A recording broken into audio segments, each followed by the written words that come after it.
Alright, let's go on and get into it. Also, this song is way too hype. We need to be a bit more chill right now. How's it going, everybody? Yeah, just feel like chilling. And doing some D&D prep is something I think what I need to do, I need to talk to Chris, because I know that he's going to be busy Saturdays soon. For a little bit, and then maybe when he's done with those Saturdays, we're gonna set a date and we're actually gonna do D&D. Not gonna be streaming it, but we're gonna do it. All right, so a little editing that I've done since the last time that I streamed this. I think I did. When was the last time I actually edited this? I created this file back in April of last year. Last modified back on the 14th of last month. That's when I actually changed some stuff. I think I got rid of this one.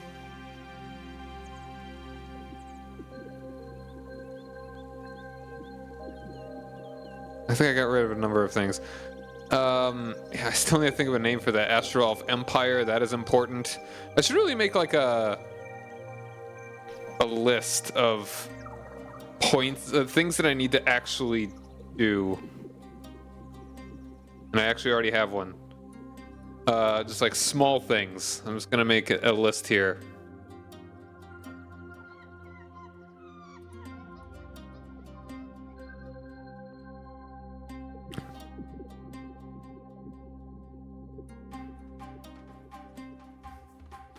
Alright, that's gonna be on the list. I need to make the character sheets for like the captain and the first mate. Bum ba dum ba dum bum bum bum bum.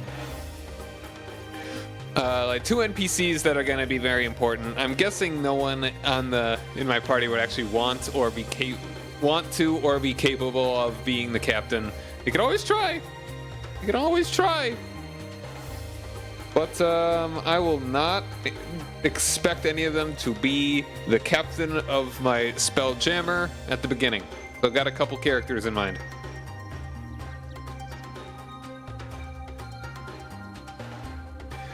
Alright, let's see though.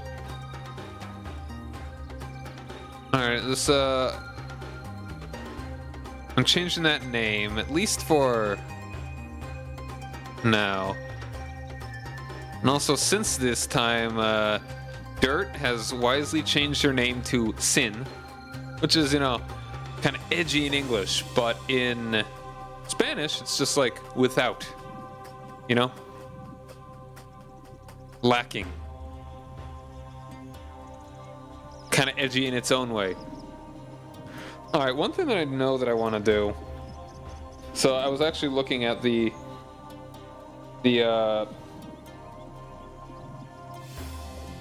monster stats in the Spelljammer books.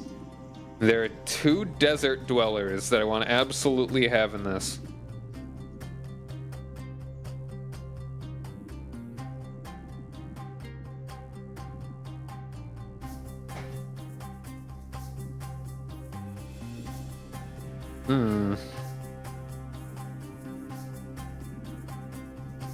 Oh, but actually there are 3 now. One of them is very, very dangerous. I don't know if I want to include that one, because it's actually very smart too. Like, it's one thing to have an animal, but it's another to have like an intelligent being.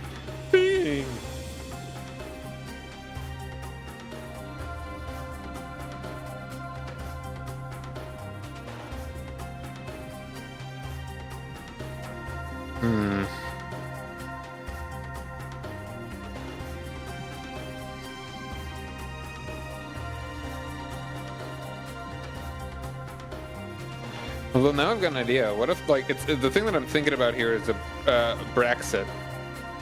Brexit? Brexit? Brexit?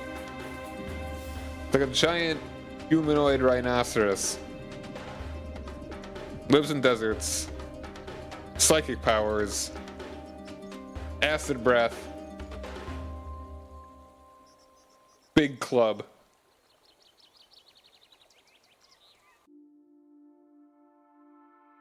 Absolutely annihilate you.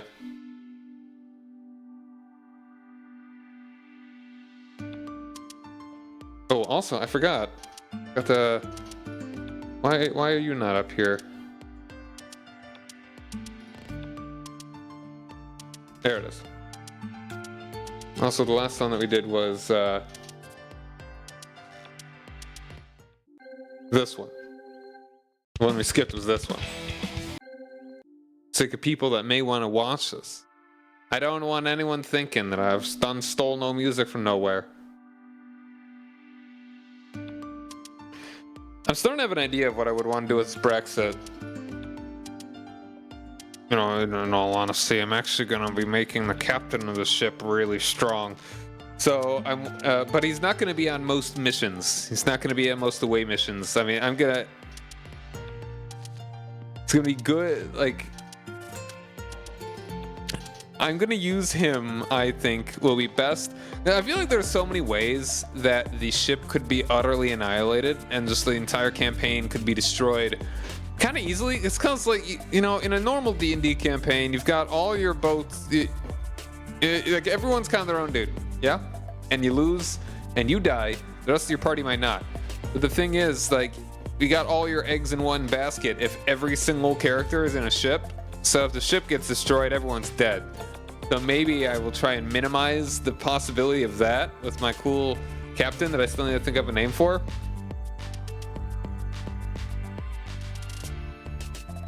Alright, right now I'm gonna say...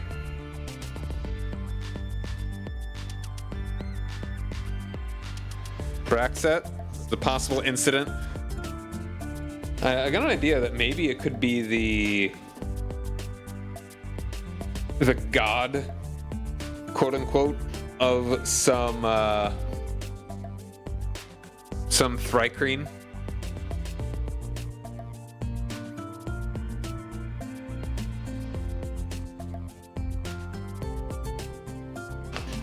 Because there's not really much life here that I think this thing could eat. Because it's kind of just like all the scraps that just kind of somehow get here. It's not really a functioning ecosystem.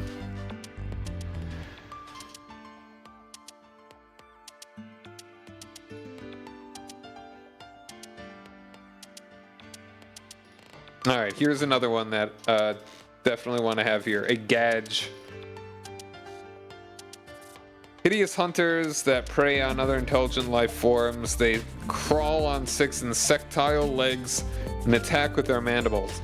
They ambush prey by burying themselves under sand or silt and lying in wait in dark caves or perching on natural stone ledges where they blend in with their surroundings. Gadge have no language, but they have the magical ability to understand speech of other creatures. Gadge's head is a spongy globe, about 2 feet in diameter, with 3 feathery antennae protruding from the top. Spaced around the head are 6 compound eyes, a 6-fingered like appendage. Appendages hang over its mouth. The Gadge can try to read the thoughts of another intelligent creature by wrapping its antenna around the creature's head. Regardless of whether the attempt succeeds, the mental probe is painful and takes a toll on the victim's well-being. Dun, dun, dun. Again, not chill. Ah, here we go.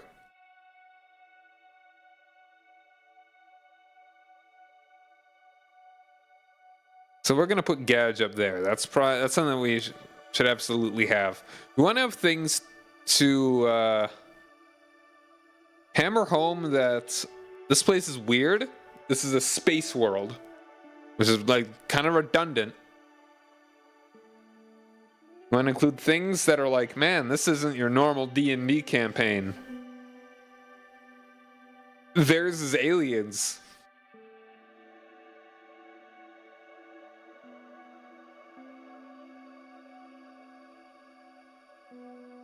Here's another one, a megapede.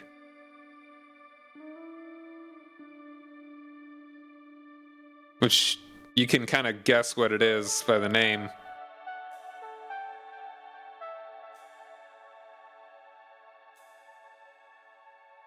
Megapedes are enormous centipedes that can be as much as 150 feet long, though most specimens top out between 100 and 120 feet. Their dozens of legs are each 5 feet long. Wow.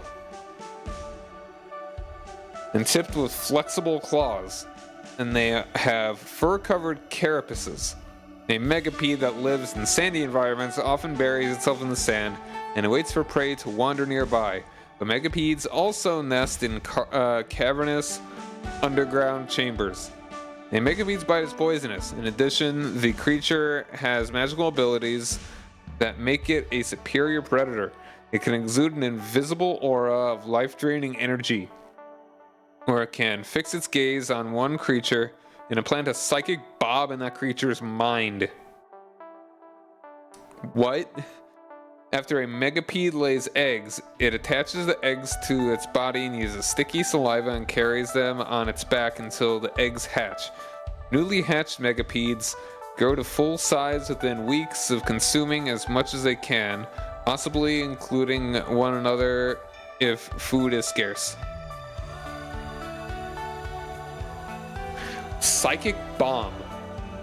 The megapede targets one creature it can see within 60 feet of itself. Target must make a DC 15 Wisdom saving throw. On a failed save, the target takes 22 or 5d8 psychic damage and is incapacitated until the end of its next turn. On successful save, the target takes half as much damage and isn't incapacitated. Oh, okay. Like when I think Psychic Bomb, I think something that obliterates your entire cranium.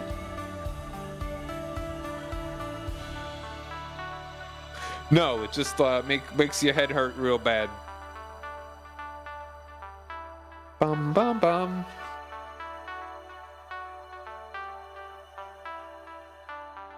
Gotta love a murder comet. What a great name. There's always the Neogi.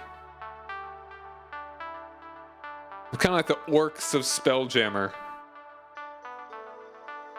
But they are kind of like a civilization, albeit nasty. Hey, Yapper, how you doing, man? Oh, yeah, it would mess you up mentally. The thing is, I mean, sadly, probably can't give it too much, like, lasting effects. Because that, I mean, this is not a hard, it's not like a once a day thing either. Like, this is just an at-will ability. It's just a regular old attack for this thing. But how you doing, man? Hope you've been well.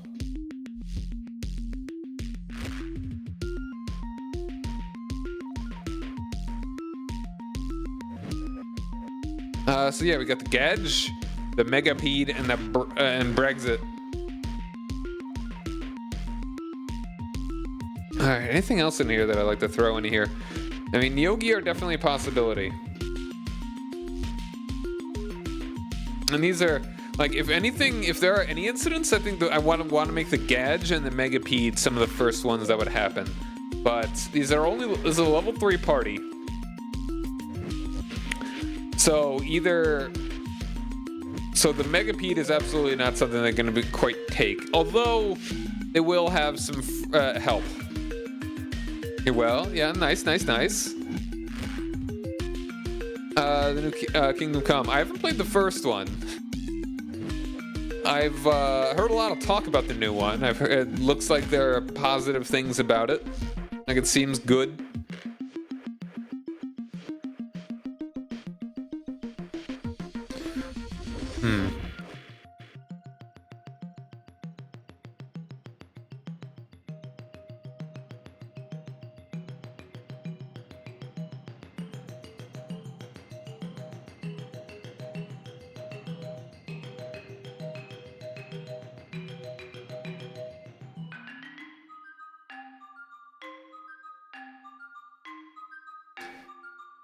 I wouldn't mind trying the first one, though.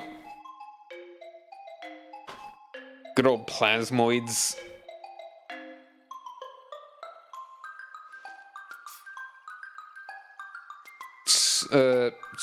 Surlons. Gross worm people. Rygar.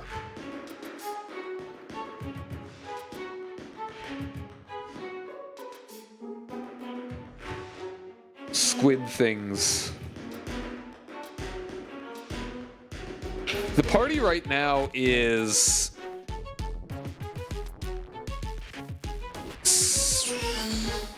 Oh. 5? 5 folks?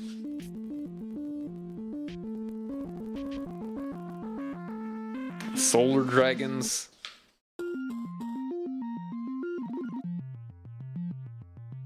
Space clowns. Giant hamsters. There are absolutely going to be some of those. That's very important.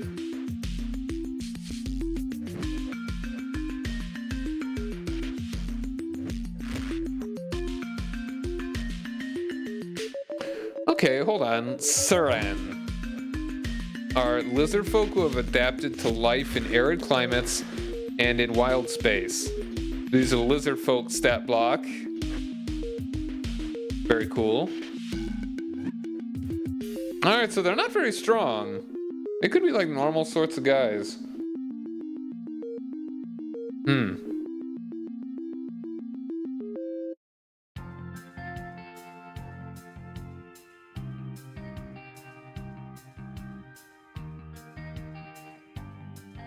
Let's go and throw them in there.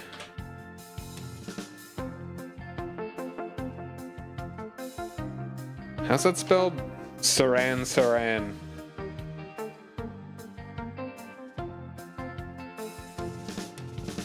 So desert lizard folks. Alright, Thrycrane, we've already got them around here. Thrycrane are cool. I remember when they were in like 4th edition, and I thought they were super cool. Vampirates. You have one guess as to what those are. If you get the wrong guess, you're banned. Zodar. Languages. See disembodied voice below.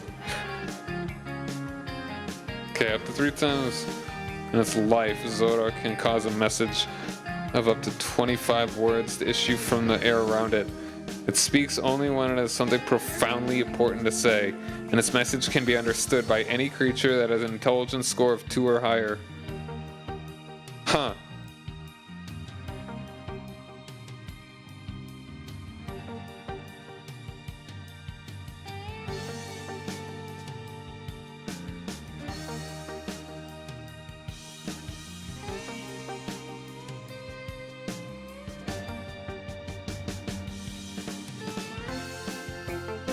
Zodar seems cool. Not gonna quite use that, I don't think.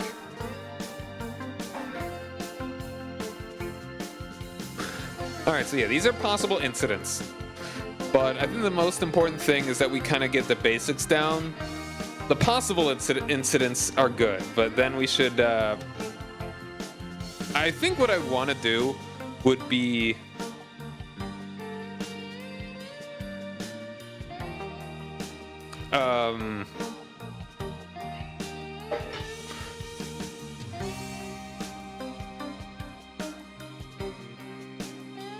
One moment.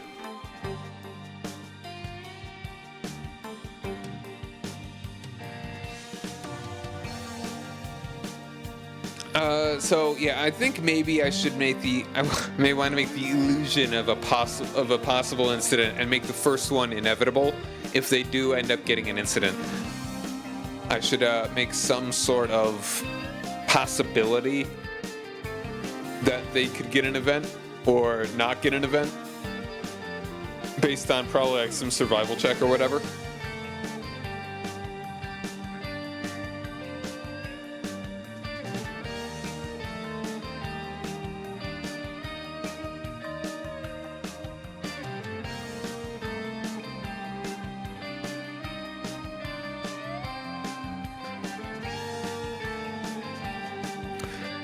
So looking at these Viking skeletons of a long ship.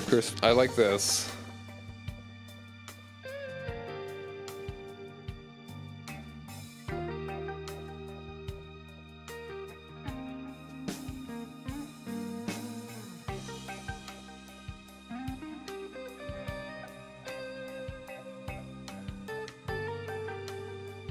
Zombies in modern and or Nazi clothes.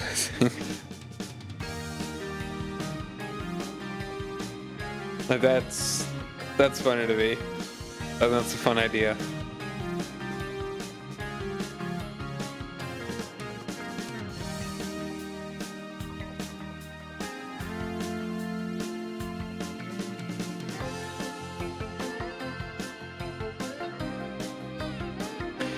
The sphere of annihilation dumping place.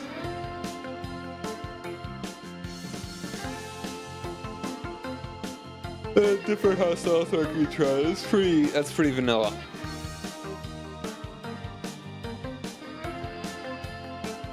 And I may want to actually associate them with certain numbers.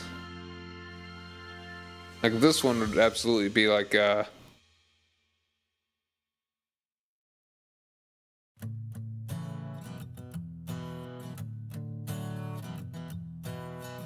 this would be like I mean, that's just a magic item. Like not a super powerful one, but a cool one.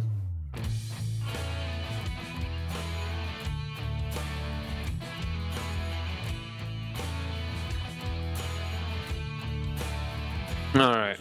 I want to think about the beginning a little bit. Look above the azure blue. And I'm gonna need to get their names too. Was at its end, and its fate belongs to you. Pressing on, there are those who discourage you. Trials, there's more than just a few. Each new day has a challenge of its own, but the light. Rage burns beneath your skin as you take aim with your blunderbuss.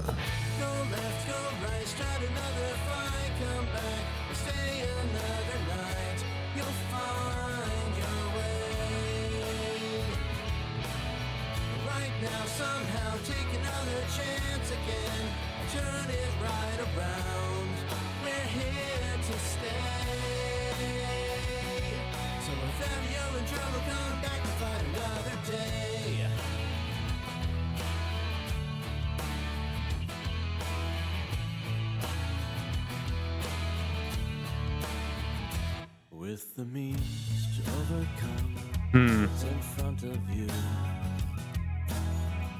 and even what you cannot see, you do well to remember all of those who have saved your memories. Go left, go right, start another fight.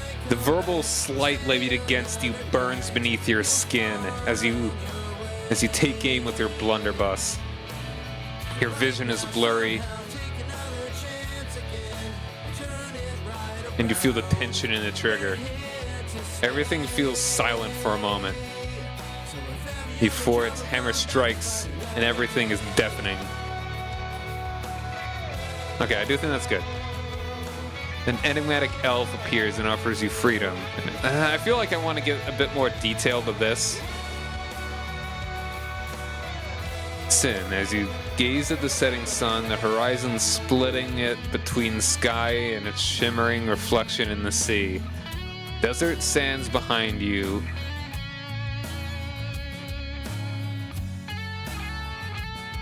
And the beach sand beneath your feet. In the corner of your vision, a light flickers into existence in the night sky.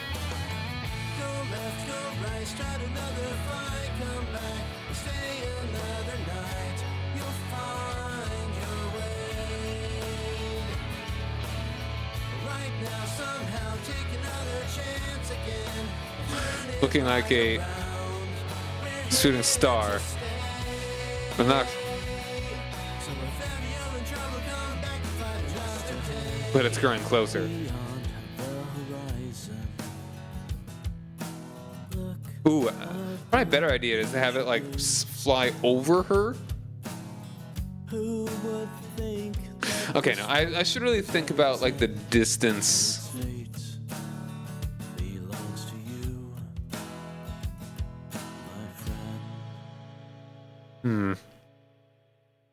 Because this would be happening after all the rest of them.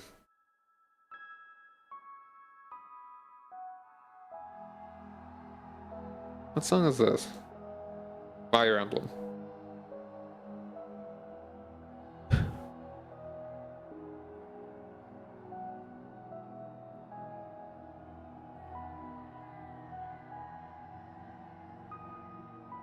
But it grows closer.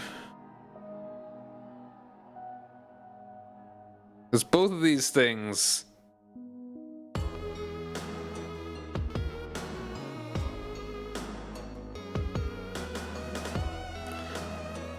I wanna... Okay, I think a good thing to do...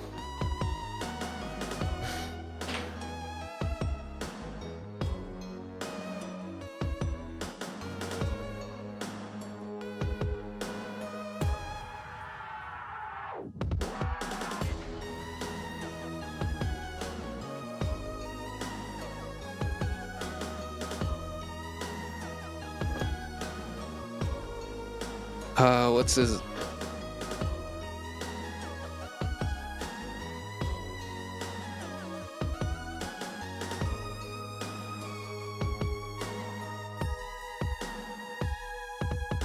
I'm gonna need to think of a way how they would actually be able to understand each other.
And how... Okay, so to start describing... I'm pretty sure he's human...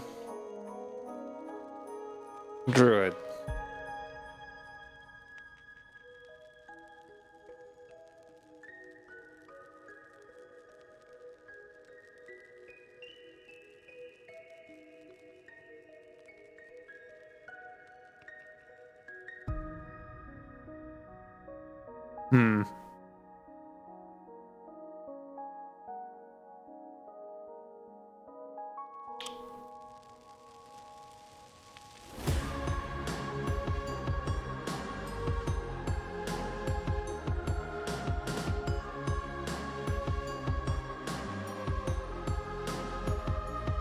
The Githyanki, as your captors call themselves.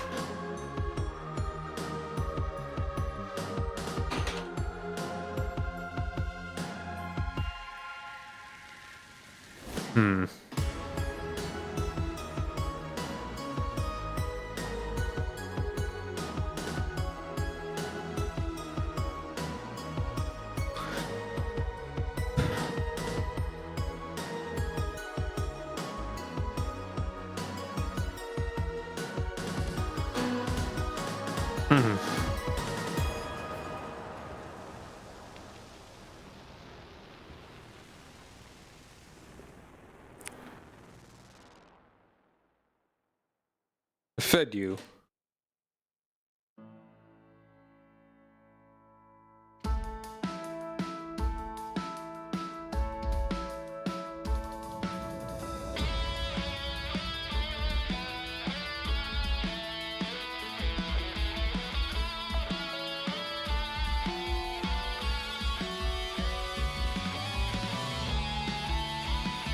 Though the sludge little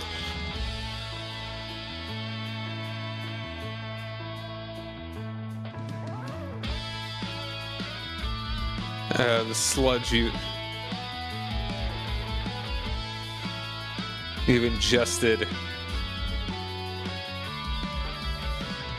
could barely called such.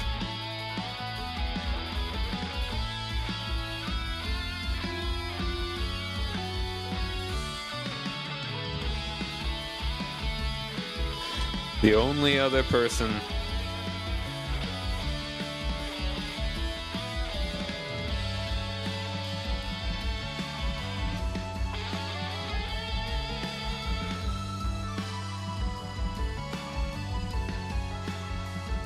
in this brig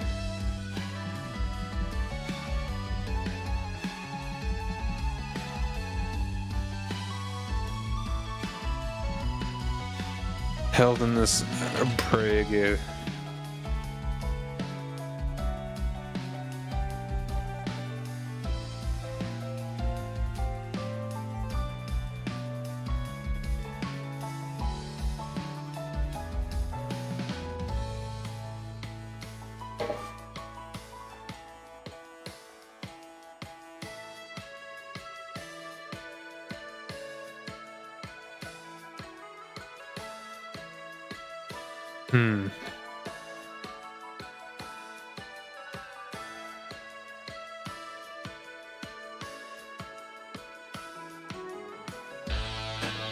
For the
since they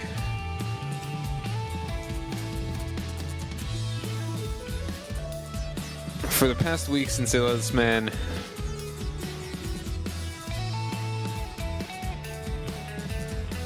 adjoining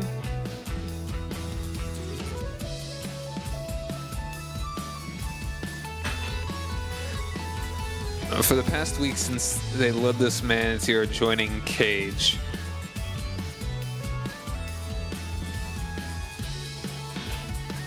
escorted by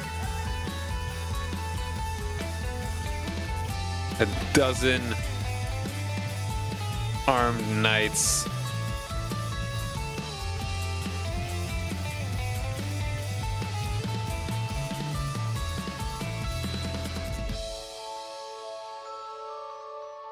With their silver blades at the ready.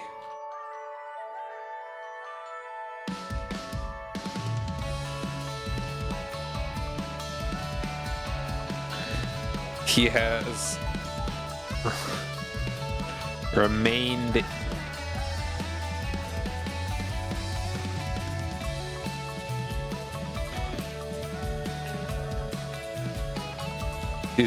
kneeling.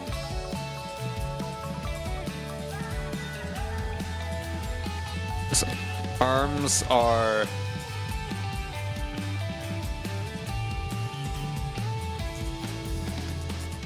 are bound behind his back.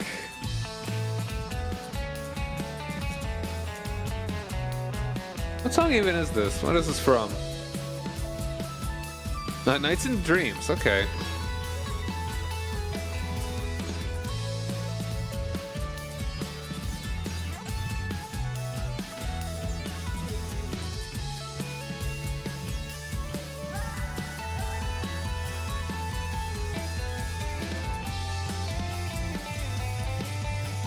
Alright, let's say chained.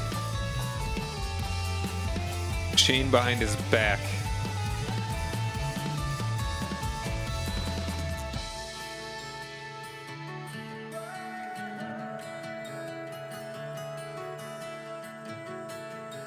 Looping between each finger.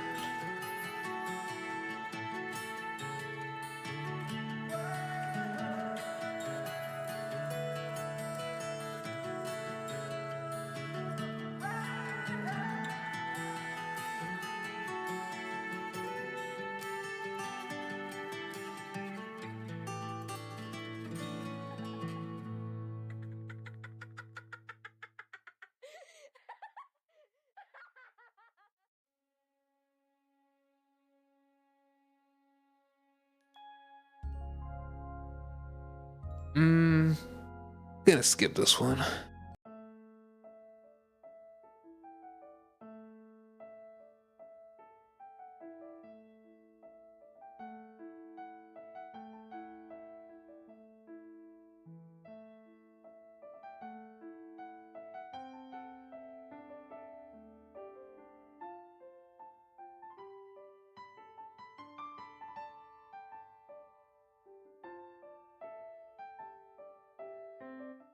Oops. Didn't mean to skip that. His arms are chained behind his back.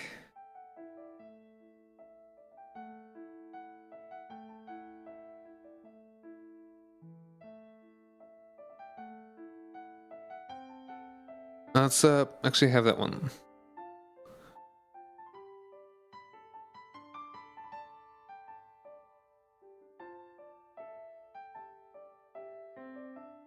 Short chain from his wrists to the wall.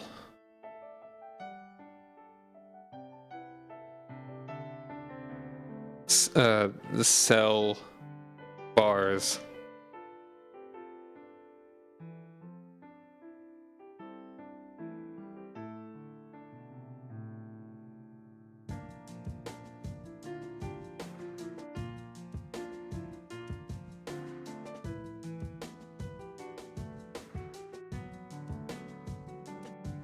No,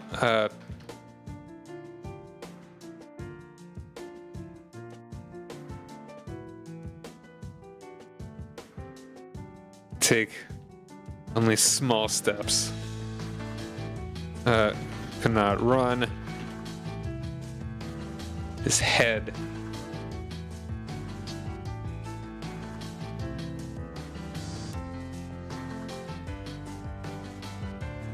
is entirely encased in a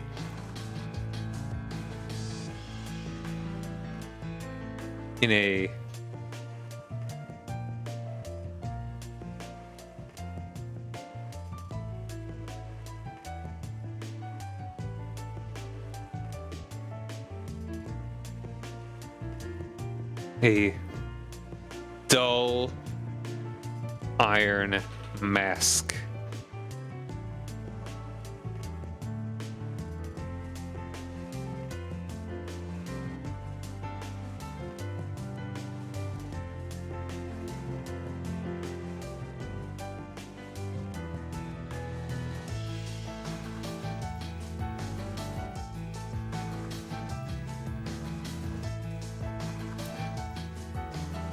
He has not moved.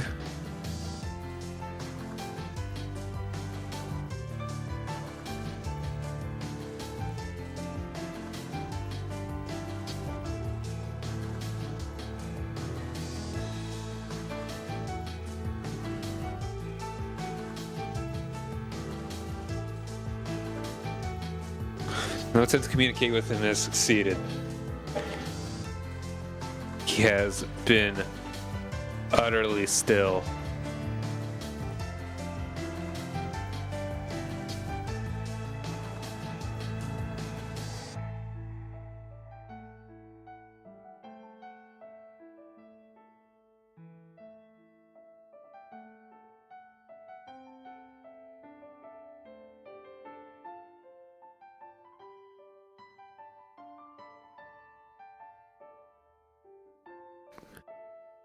You know, I was gonna say soup. Sludge doesn't feel like something that they would be able to have. The soup you've ingested could barely be called such. Yeah, there we go.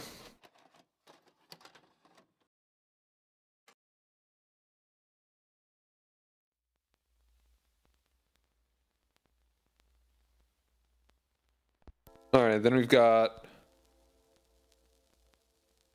two other guys who are just kind of on the ship. On a different ship.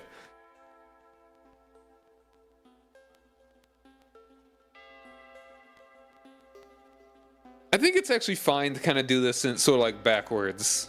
So just kind of say this, say this, say this. And this is kind of where the present starts.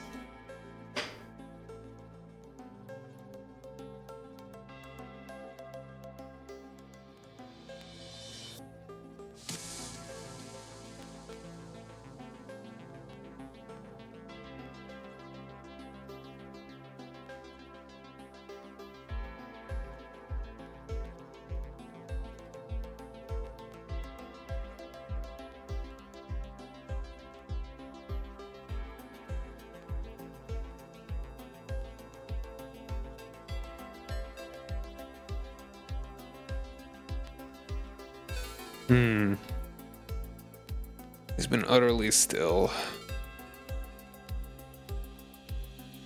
And then we've got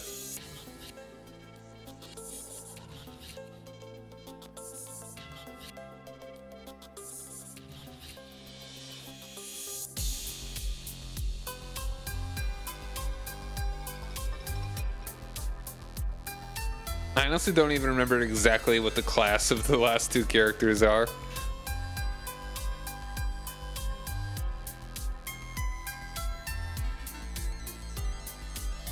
I want to say they're both fighters.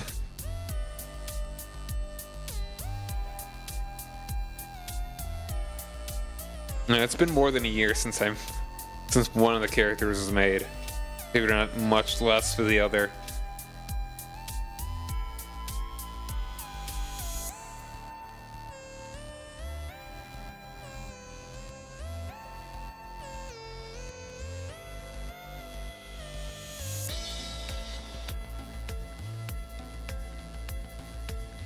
Now I'm trying to think. Okay.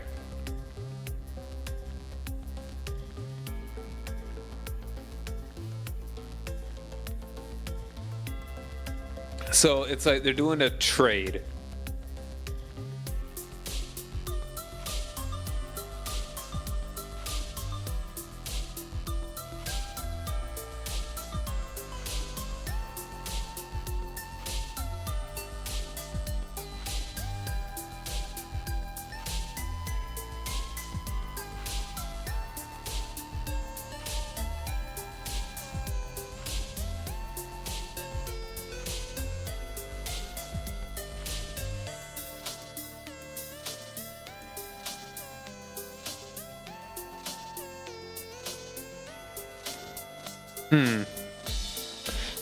What's the... Okay, I'm gonna read a little bit. Would the Githyanki accept... What would they... Well, how valuable would Githyanki prisoners be?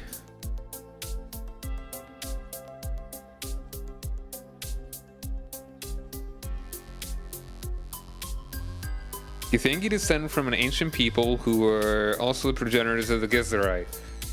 These tall, gaunt folk have potent psionic powers and dwell for the most part in the astral plane. Among the best known Githyanki are the followers of the Lich Queen Valakith. They terrorize the astral plane, raiding into wild space to plunder the multiverse of its magic and riches.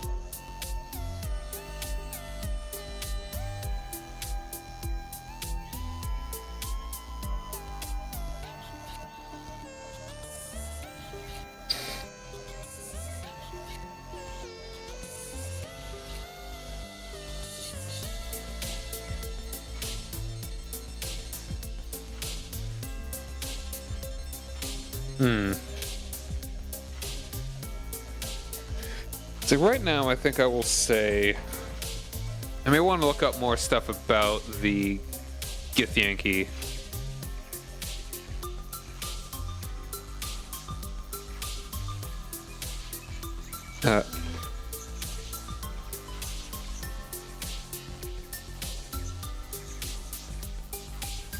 Today's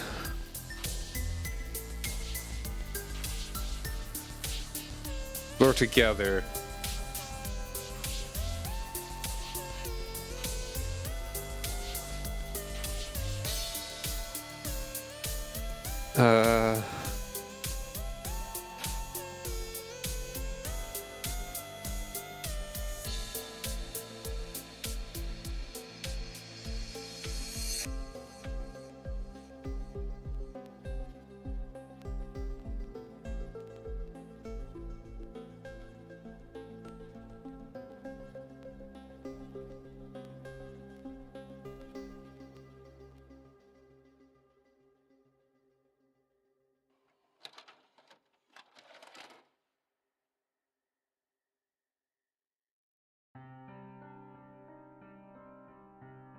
A little too dour.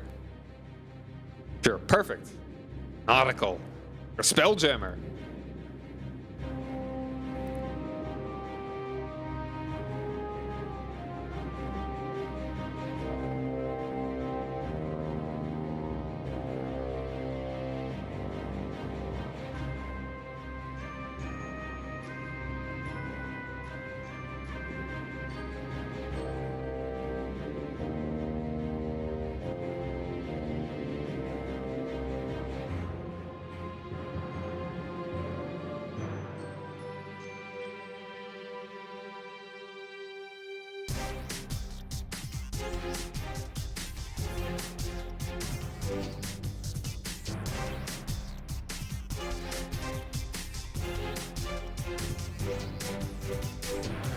Don't not respond. At least save. There we go.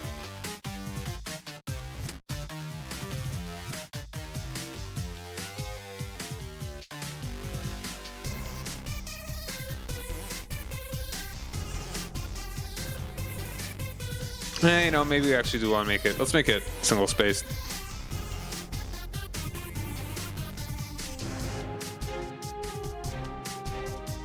Make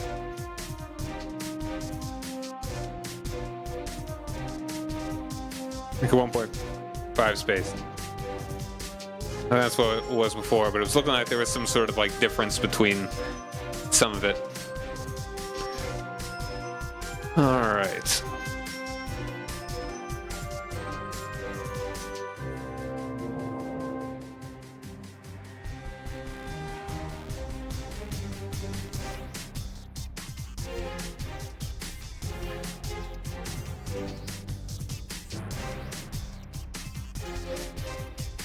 He's been kneeling utterly still.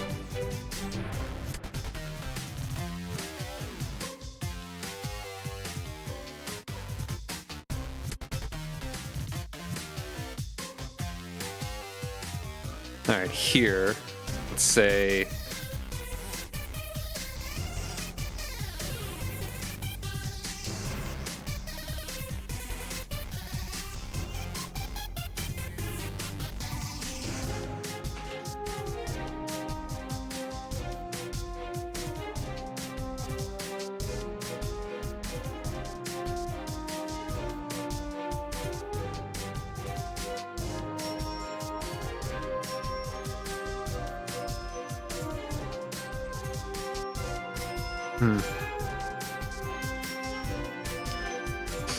you feel the Nervous energy of the crew.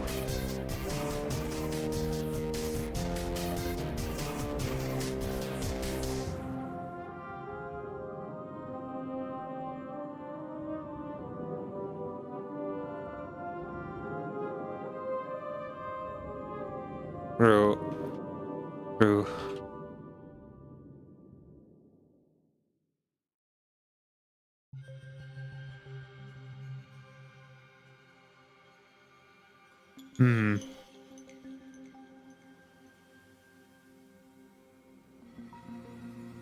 I don't think what to do with the language stuff.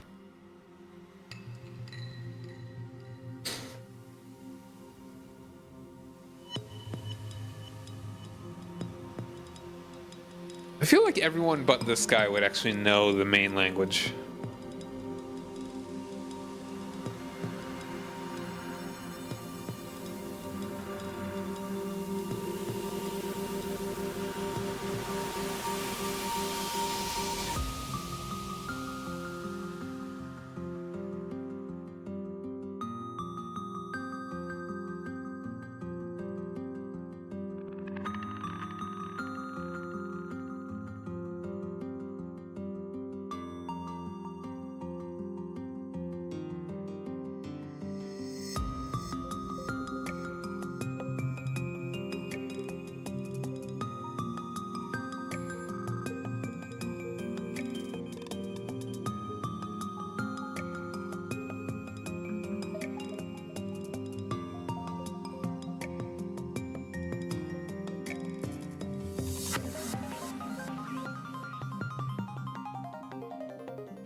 Guards.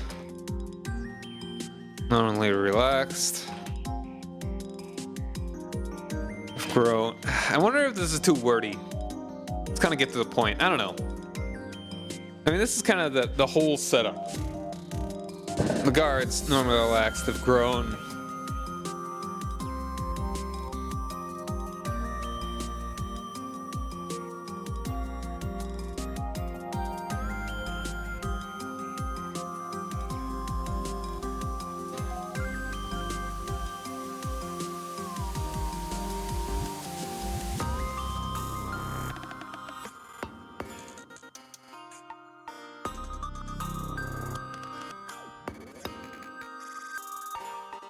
And I'm trying to think how it would feel from inside the ship when you actually were... okay, I'm actually gonna slam these together, and now...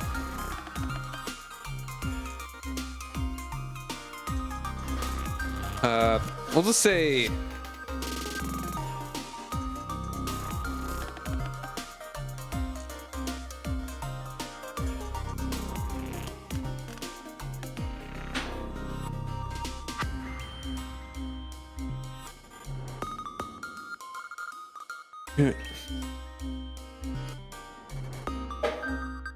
I'll say players, in case I somehow confuse myself.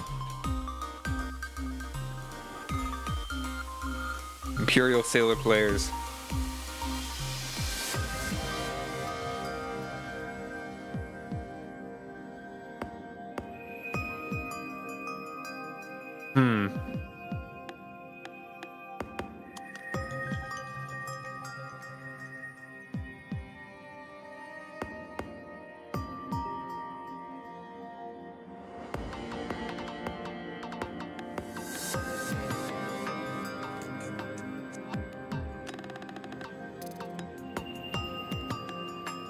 How to start this?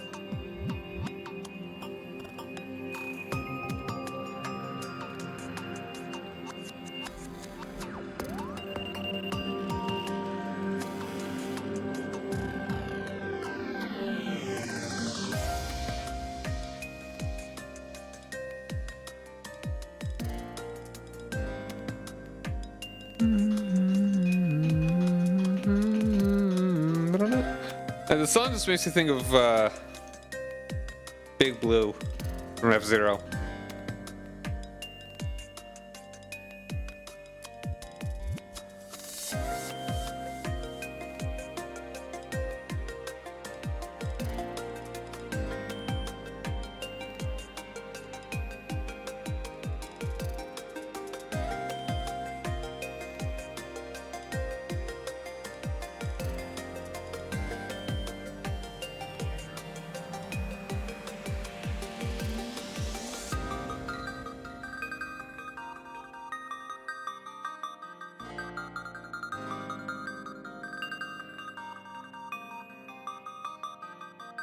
with the mission of a prisoner exchange.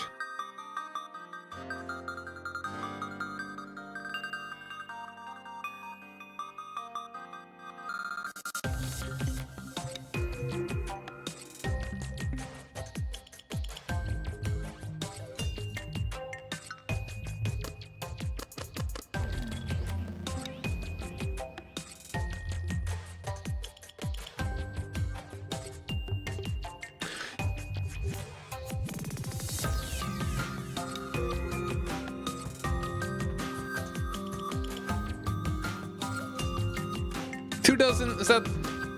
I mean, I'm trying to think a lot. Let's say a dozen. We'll just go with 12.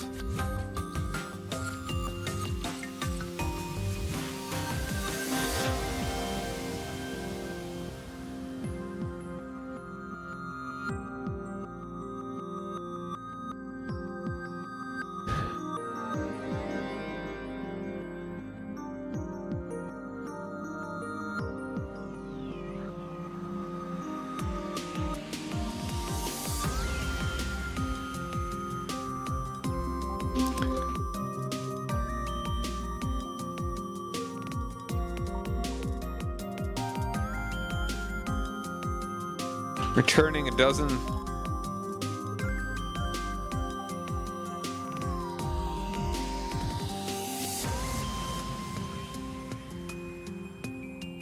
Returning a dozen get the Yankee Pirates to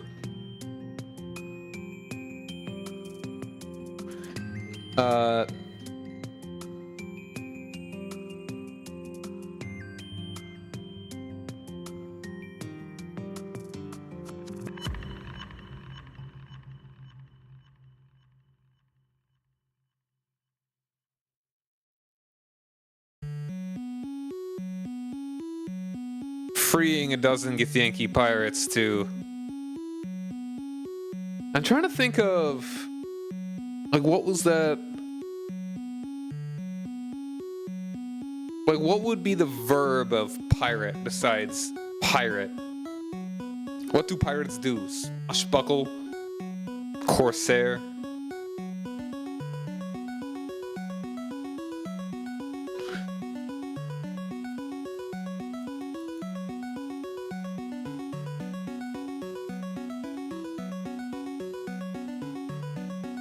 Oh, raid. That obvious one.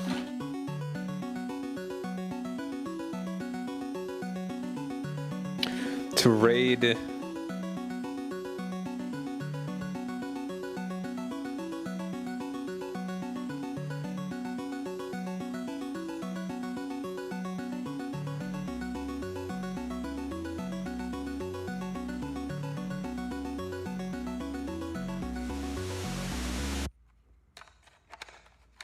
Stirs grumbles.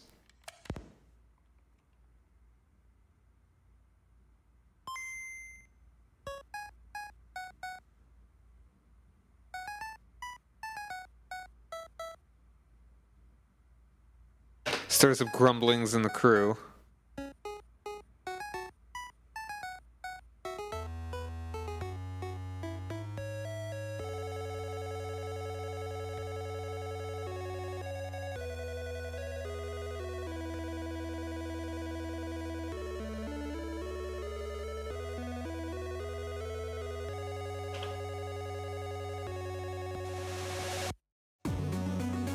What most find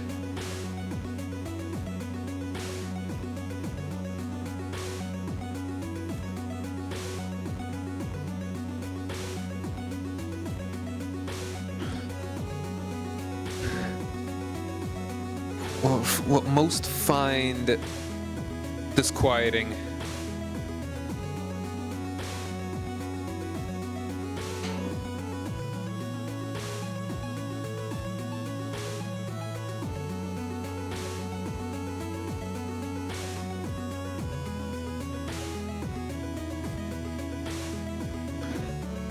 What the Empire gets in return has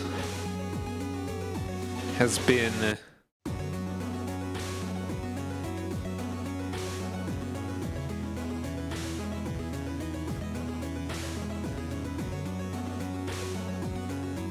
Say choked down.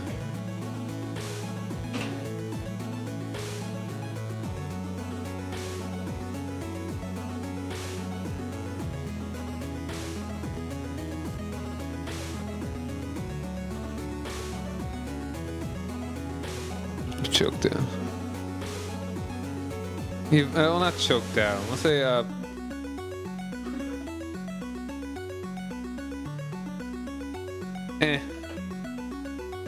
We'll go ingested.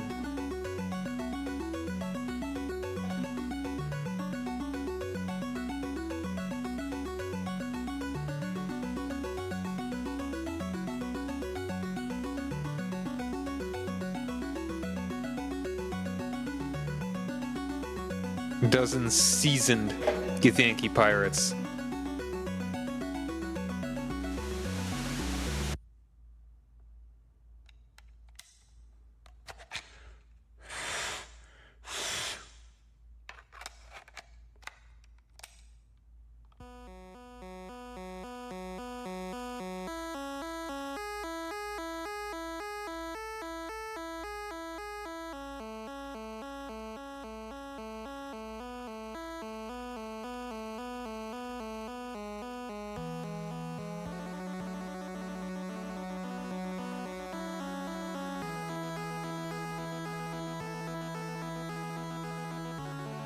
Its return has been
I'm gonna skip ahead a little bit.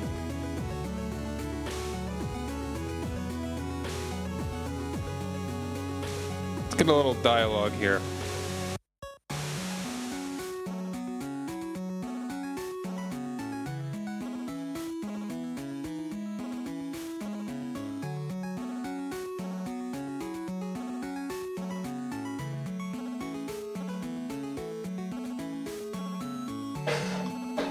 Okay.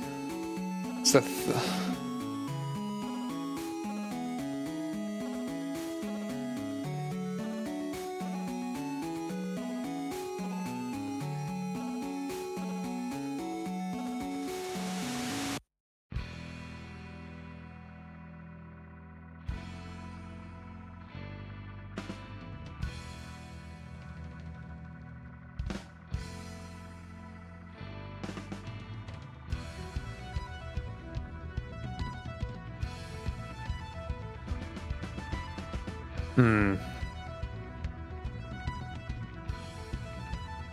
I don't know. Thinking about it. Just thinking.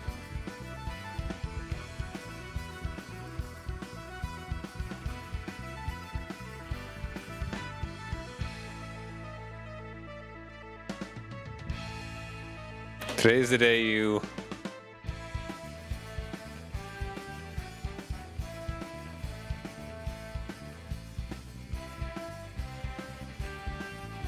How do you spell rendezvous? Right, the Z. Yes. The most superfluous Z in the entire English language. Rendezvous. Thanks, France.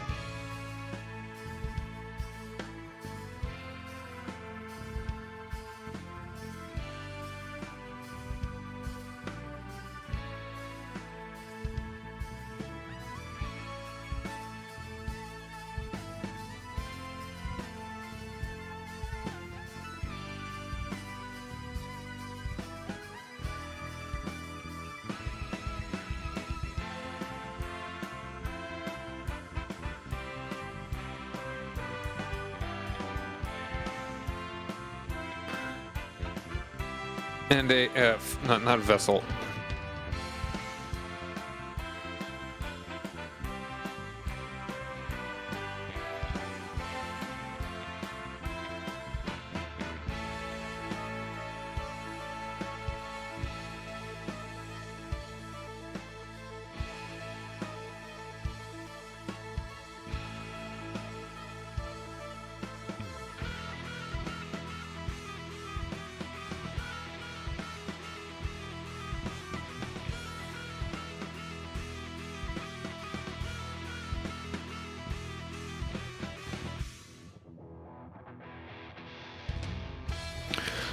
Three days ago, your vessel and a fleet of seven other ships left with the mission of a prisoner exchange, freeing a dozen seasoned Githyanki pirates to raid another day. Understandably, stirs up grumblings in the crew.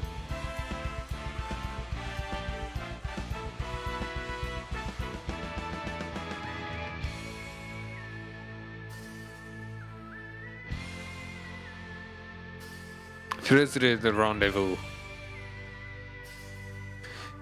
You have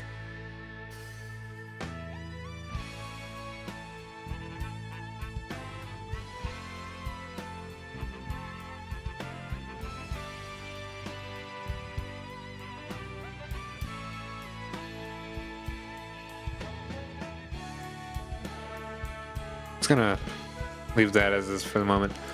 Today is the day of the rendezvous.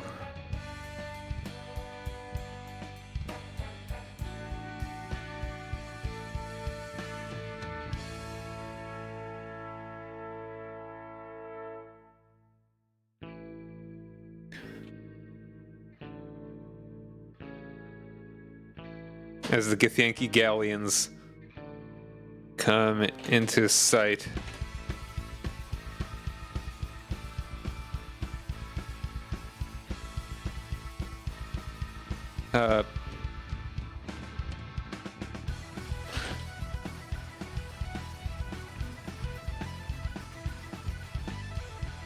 Minute watch.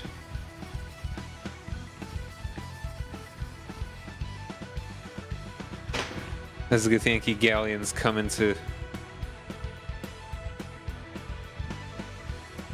visual, they move slowly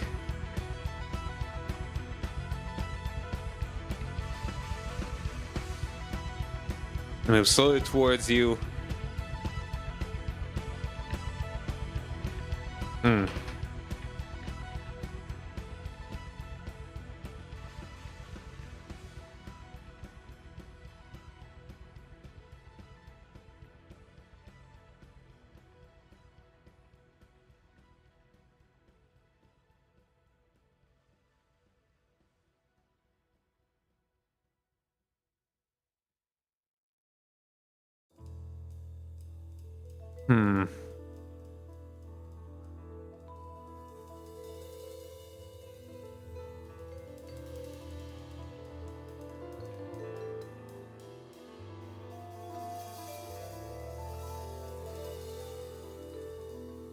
On any other day,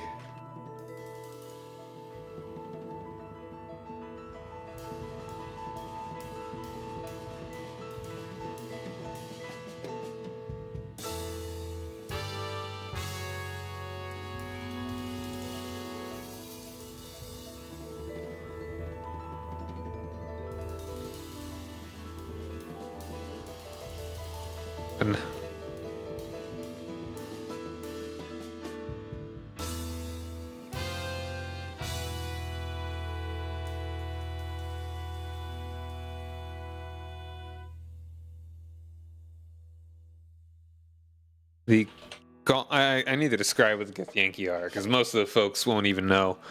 The gaunt, jaundiced looking Githyanki.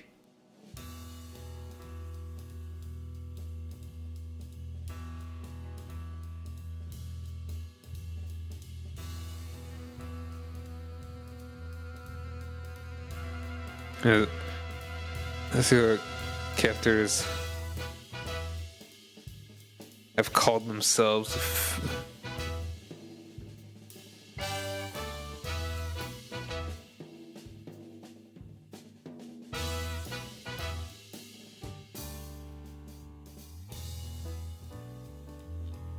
There we are.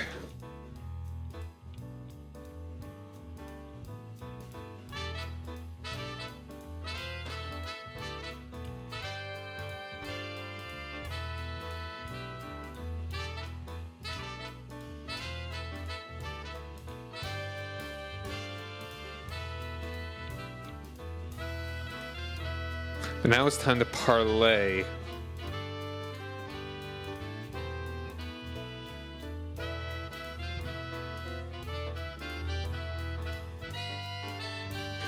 Now was the time to parlay, but little.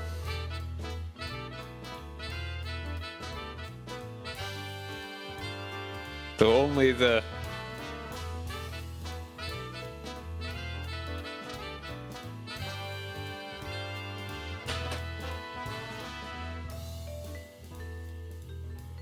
few, but few.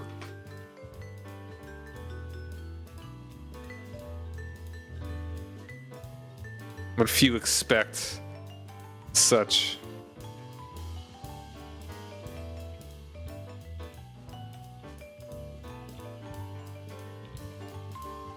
This goes so well.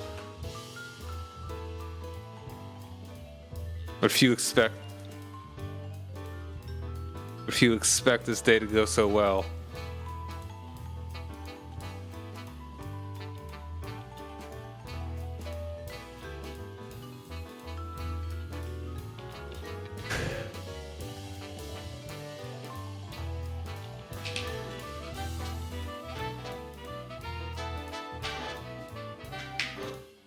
Nervously. Guns set to ready.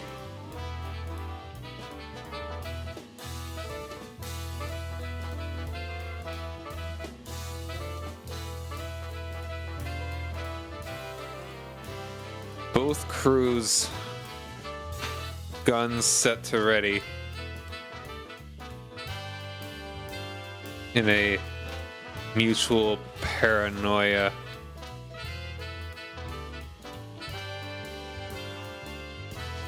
The lead ships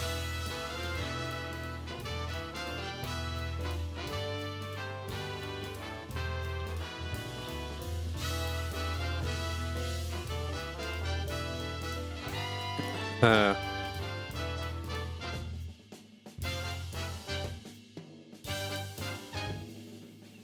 two ships parked parallel to each other.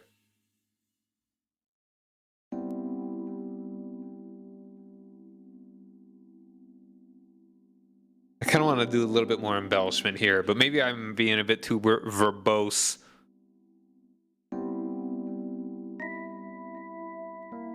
I hope not. Lead ships parked parallel to each other.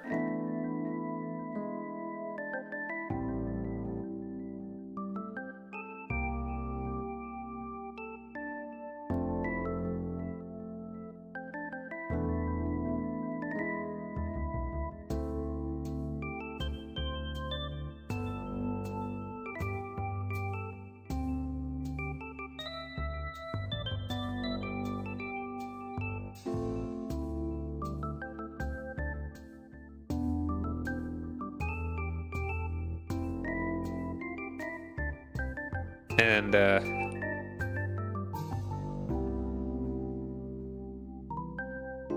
extend pair of gangplanks to each other.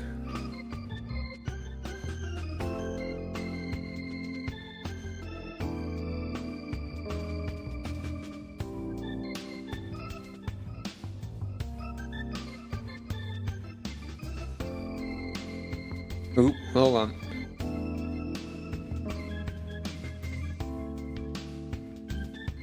Sneezing. Ah. So I kind of look up exactly.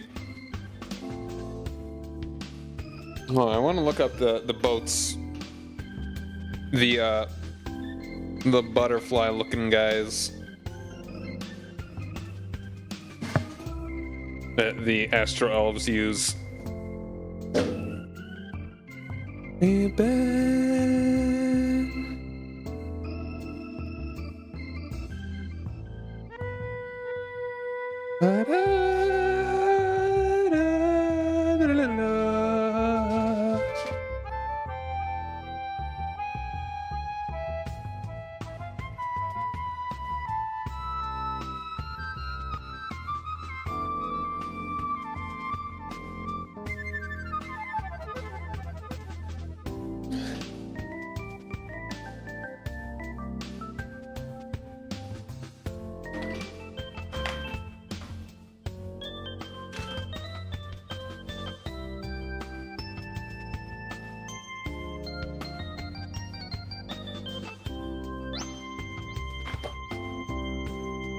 Where is it? Where is my lovely... Yeah, this... You think use space galleons, sure. At least I'm pretty sure they use galleons, normally.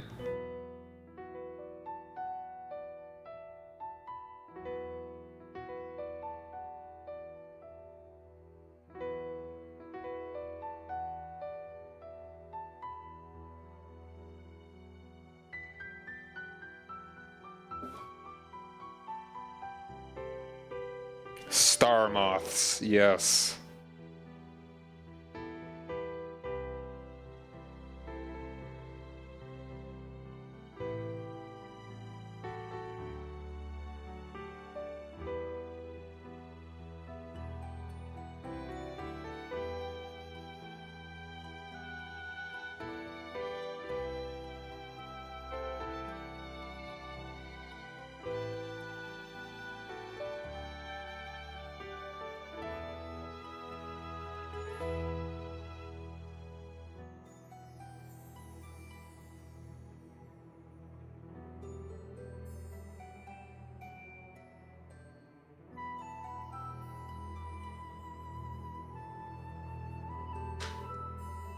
Its AC is actually quite low.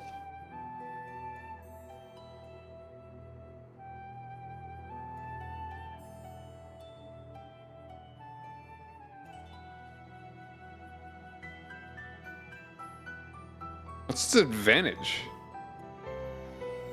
I mean, it's generally quite fast, it looks like.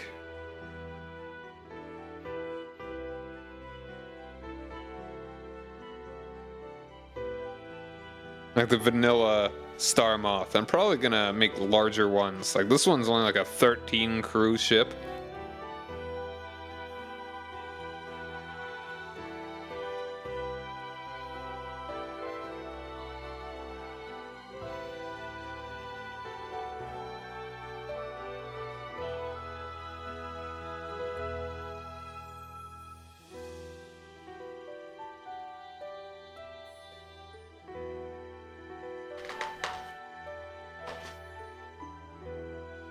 Like a space galleon. Are quite slow.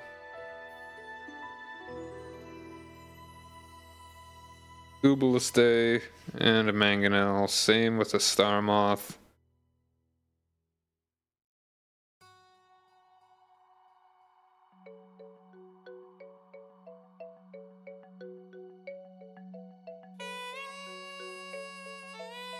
I'm gonna think about how I want to do ships.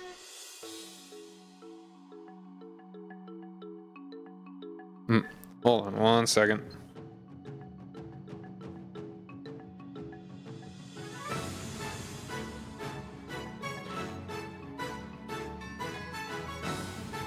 Song's too hype, gonna skip it. Too dour, we're gonna skip it. Here we go.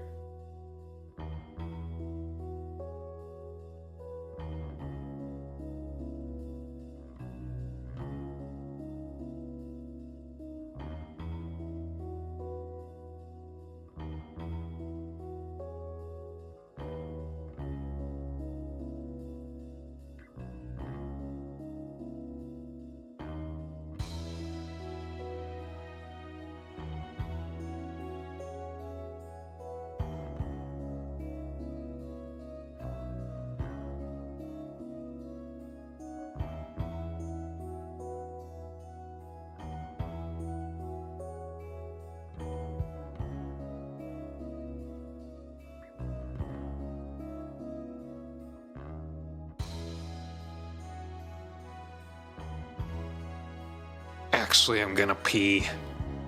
I'm gonna go to a different screen.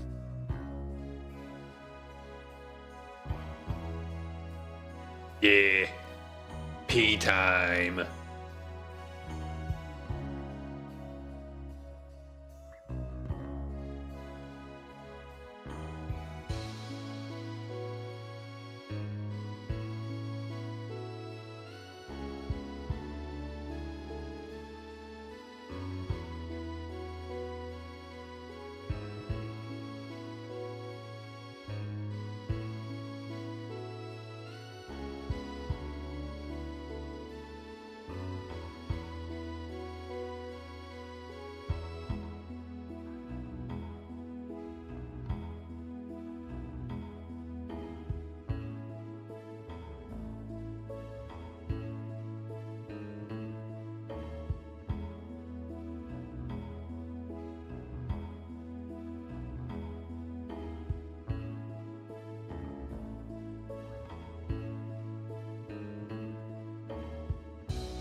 Back.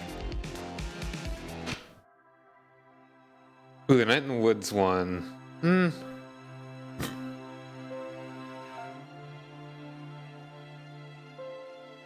feeling no.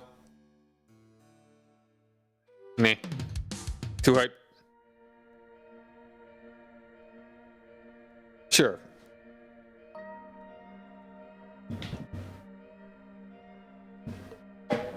Ah.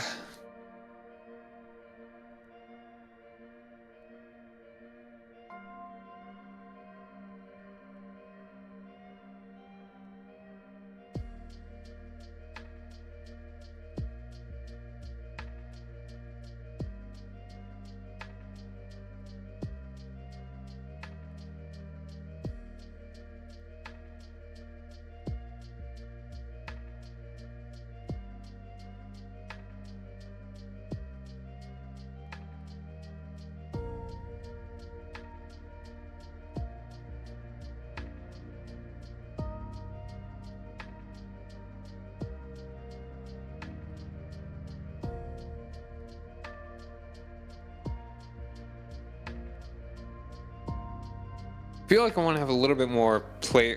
I could find some player agency in this a little bit better.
I'm clearing my throat a lot. Sorry, 1 second.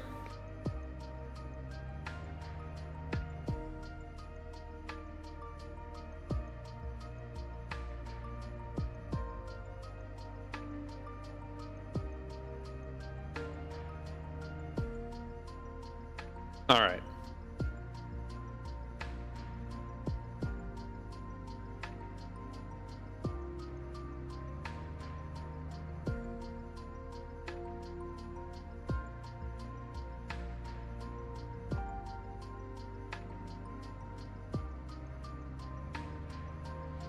Hmm.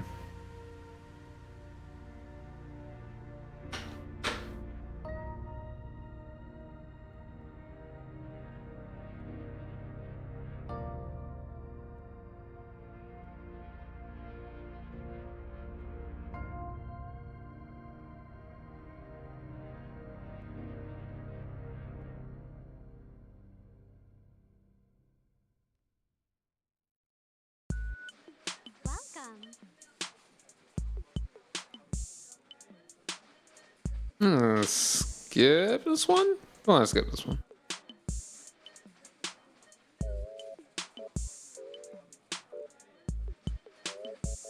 Nah. Leading ship.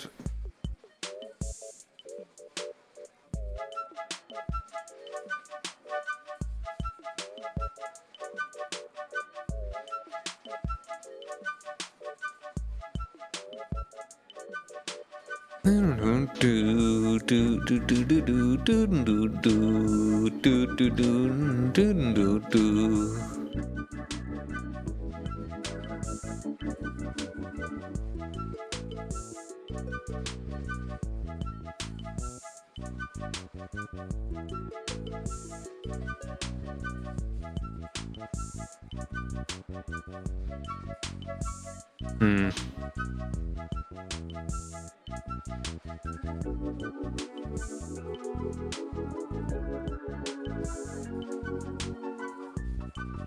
No, there are 6 players. Oops. Yes. 6 players.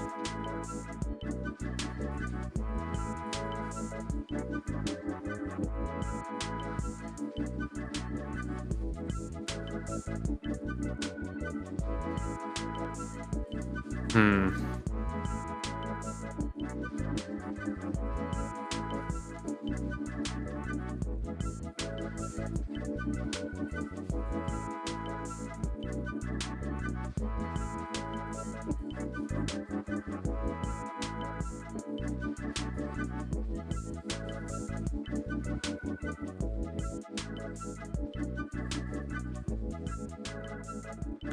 All right.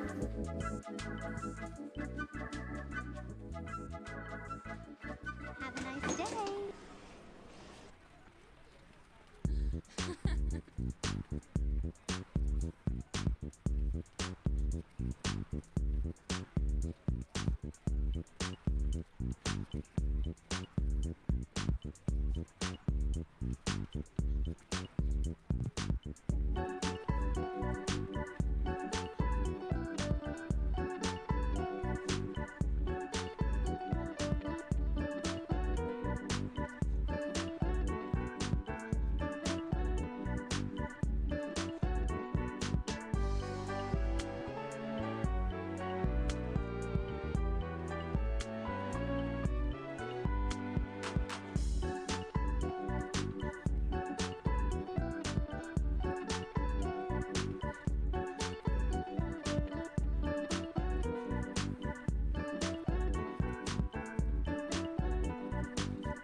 Eh. Eh.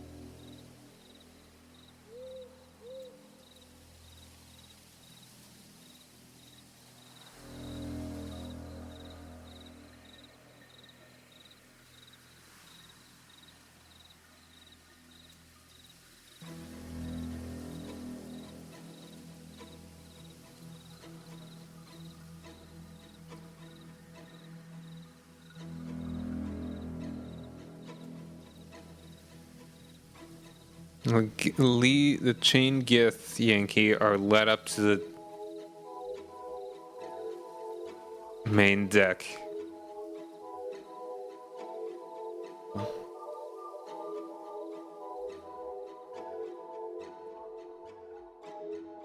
Made visible to the. Okay, I still need to like mention the captain.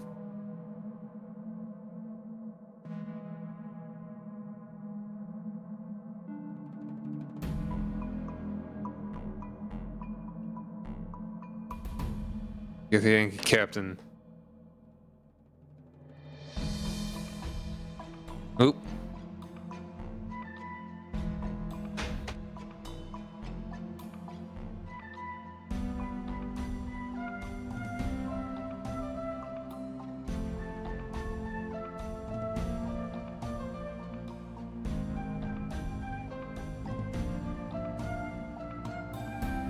You see your men are safe.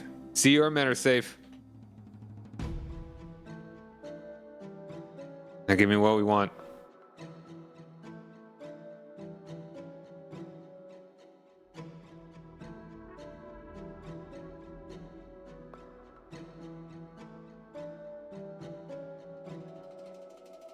Let me see him.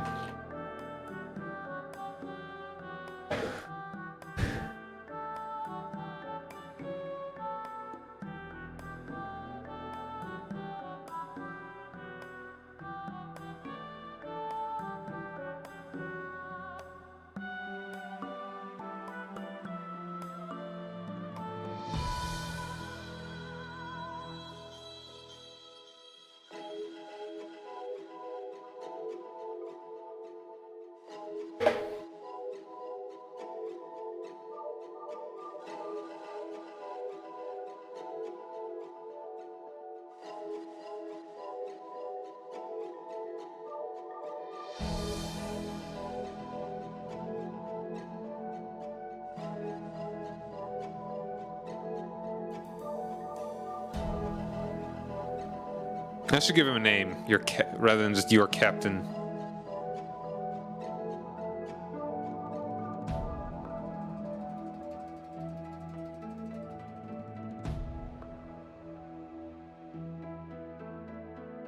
Now let me see him. Now let me see him.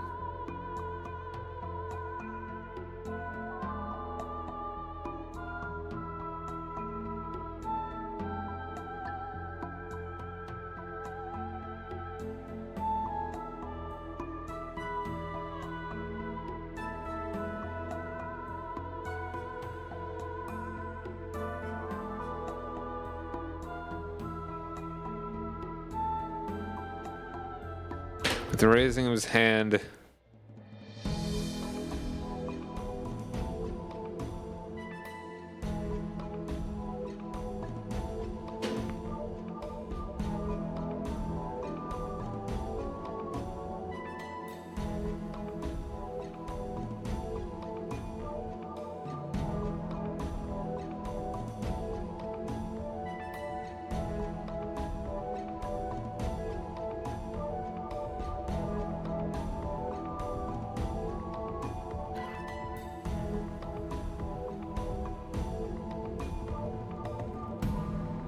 one man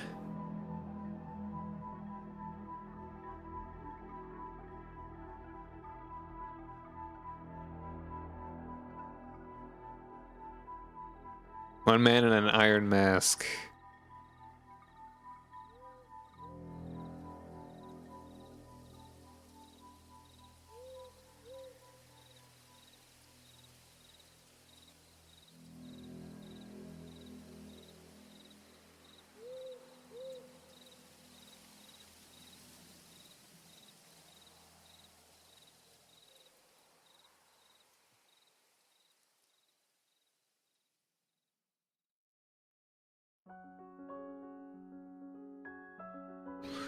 Alright, how would they actually prove that it's him?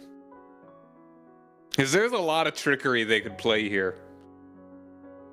But this is a character that is this is someone that is very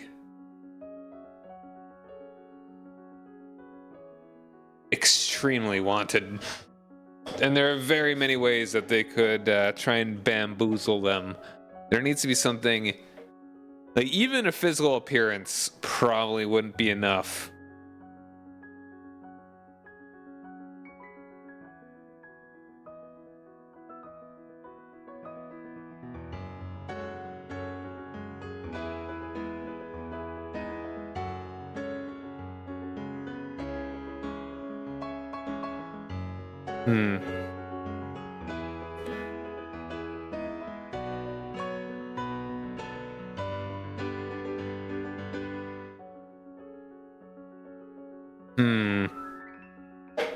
There are probably a lot of ways that it's like, what is the most undeniable proof that you could give?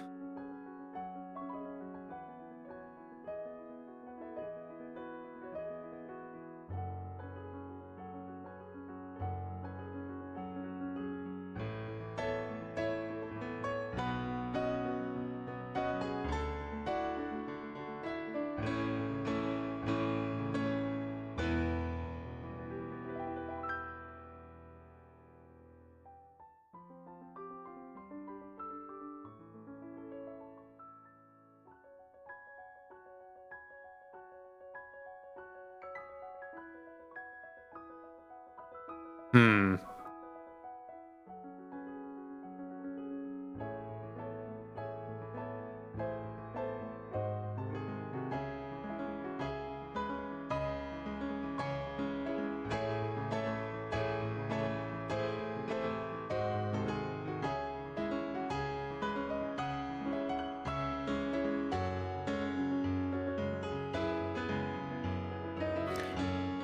Ah, what could it be?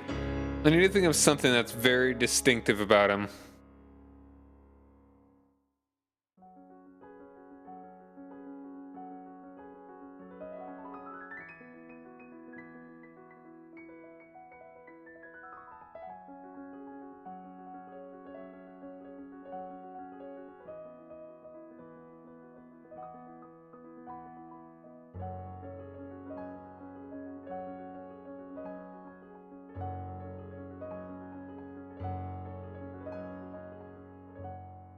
Like, I'd say probably like some sort of psychic invasion. But that, I don't know if they'd want to do that.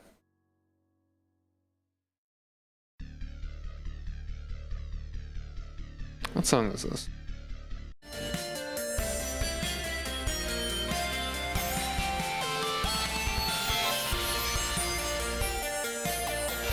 Okay, I'm gonna skip that one.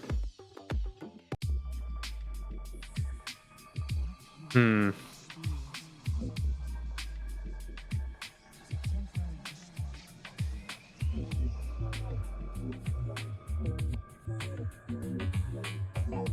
Skip this one too. Here we go.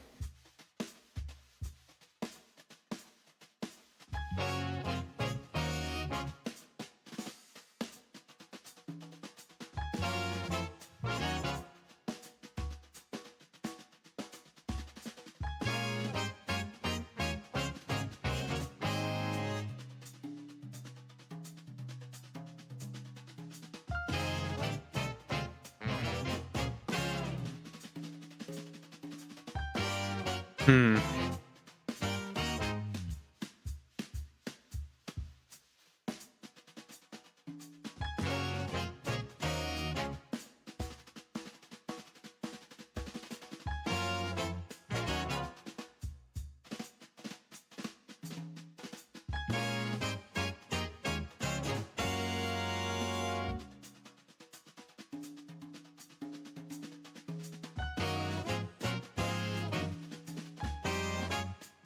Ugh.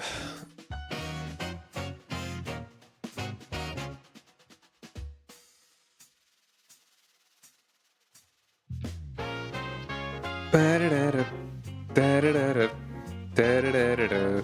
Trying to think, like maybe a mark.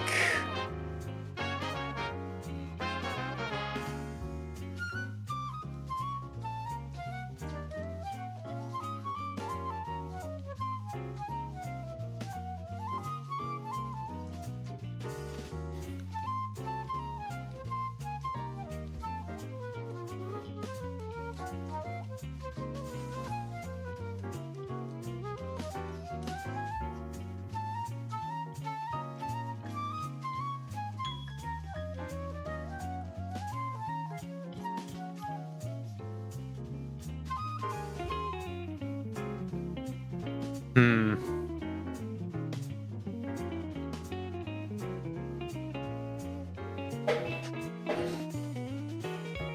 How about okay? How about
Any...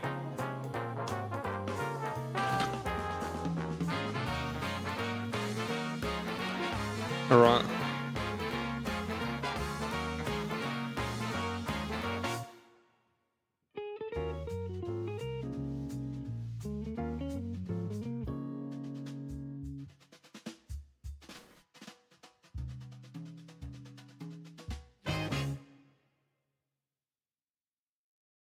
What's it? One wrong move, I kill.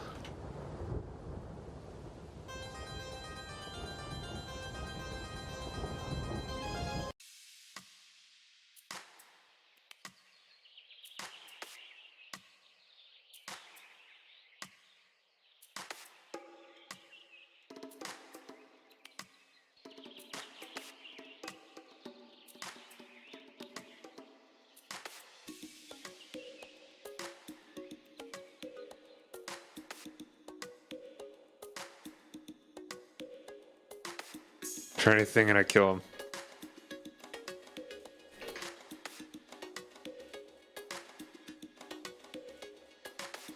Gonna need to give a bit more direction in this.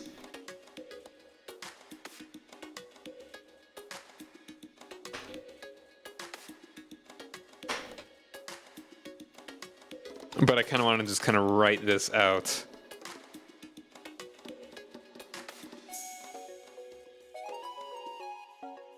That would be such a shame.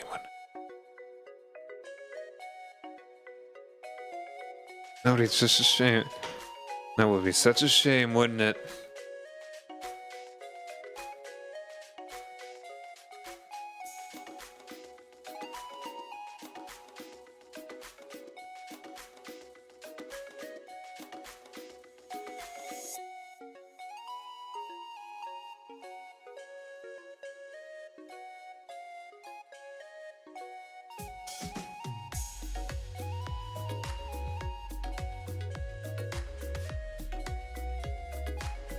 We'll say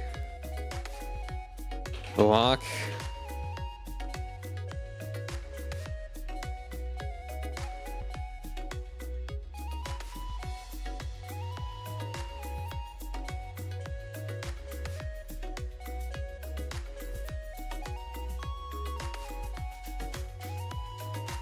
The lock on the helmet is a remove.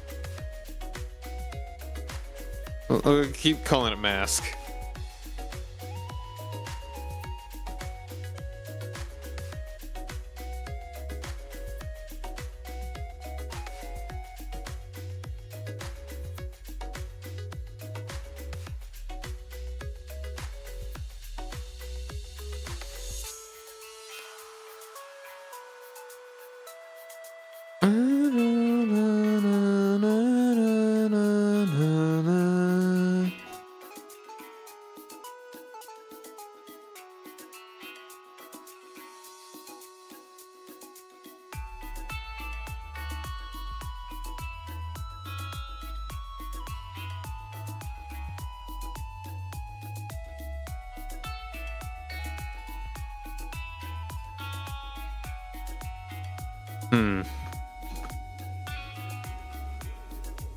No, I got a better idea. Probably just remove the...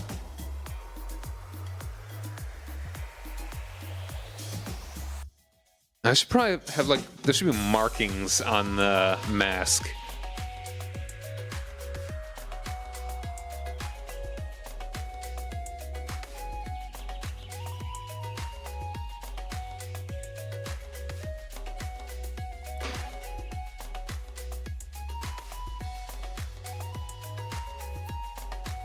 Because they probably just do...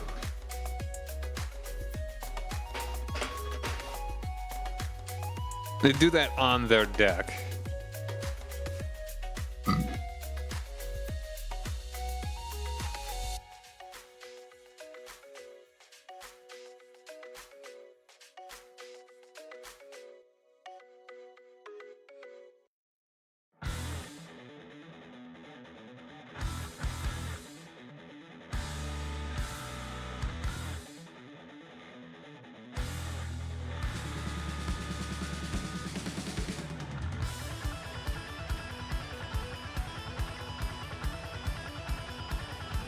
This is a hype song, not a chill song, but I like it a lot, so I'm gonna listen to it.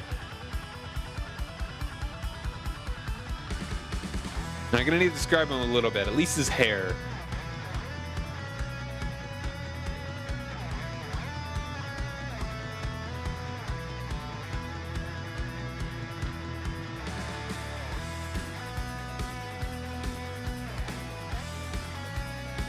I actually do want the couple things that I...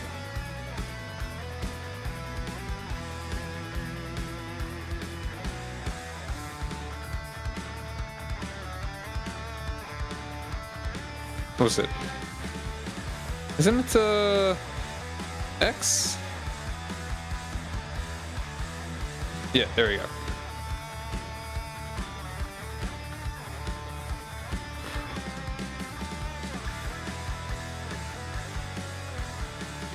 He's gagged and blindfolded.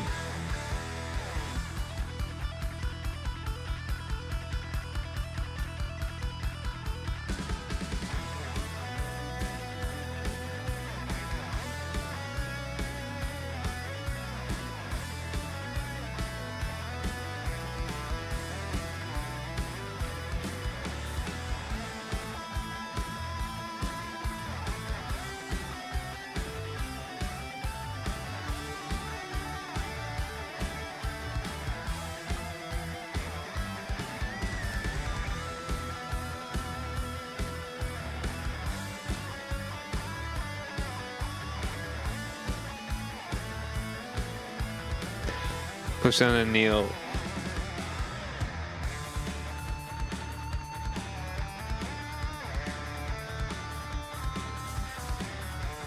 Try anything and I'll kill him.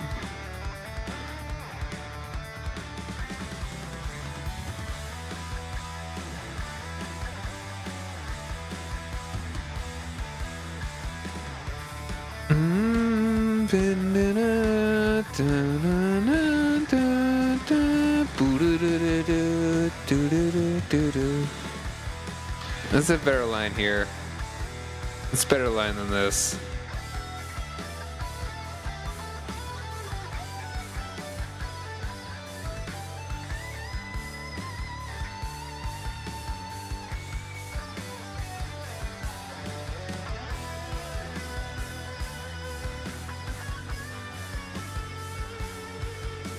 I would never. Let you have the honor? I would never.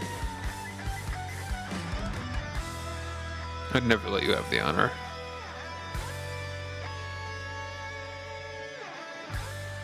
I would never let you have the honor.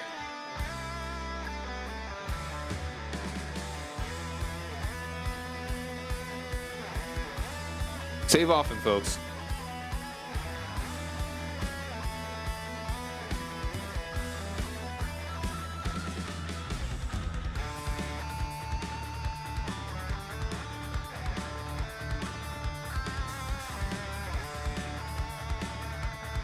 Captain.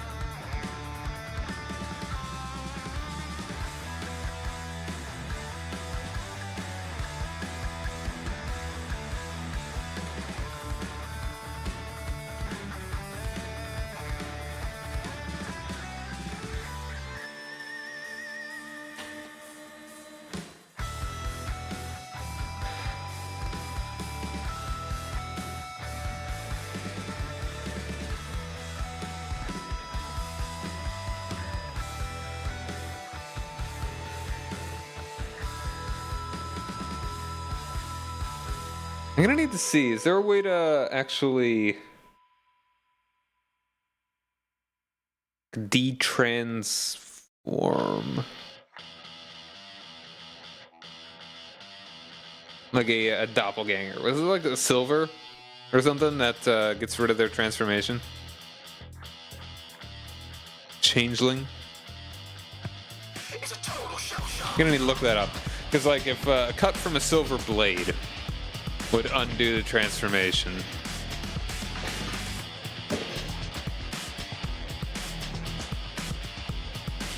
I gotta skip this one.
His expression grows more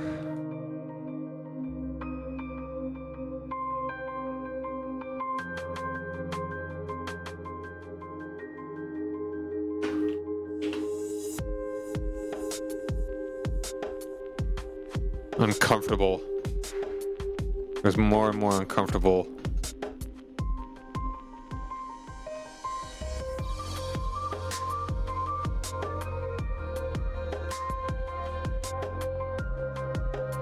After a minute,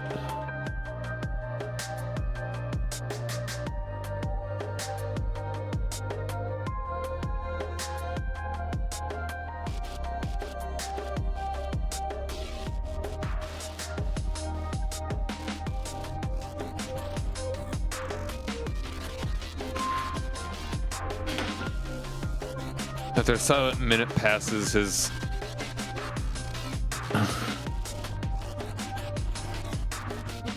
he pulls his hand back.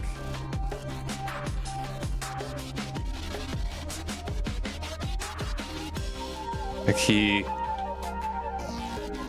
had placed it in a fire. He breathes heavily.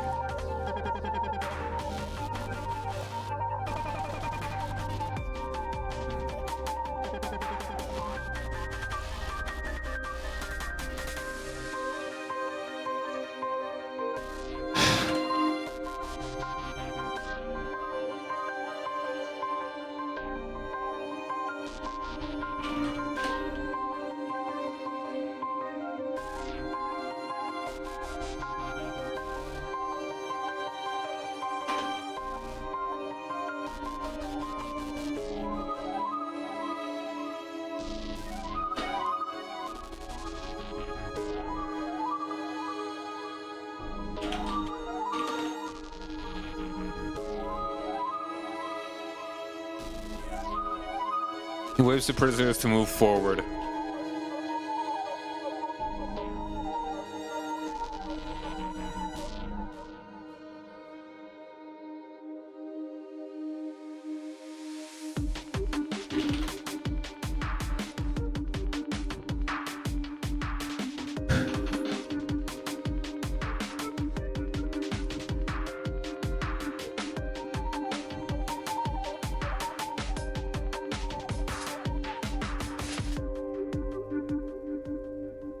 Now, here's the point where I need to disturb this.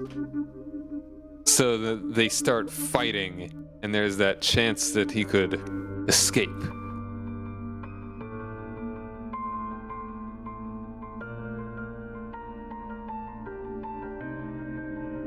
And I absolutely need to multi-class him. He needs to be a wizard.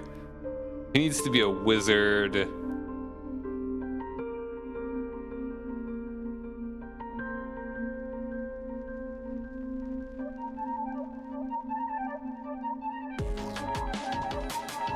He needs to be a wizard scion or something.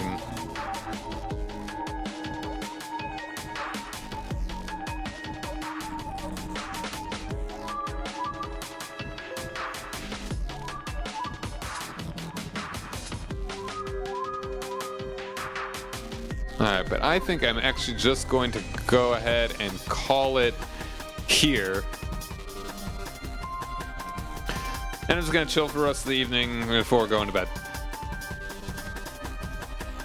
Yeah. Alright, thanks for hanging out. Have a good night, everybody. Bye.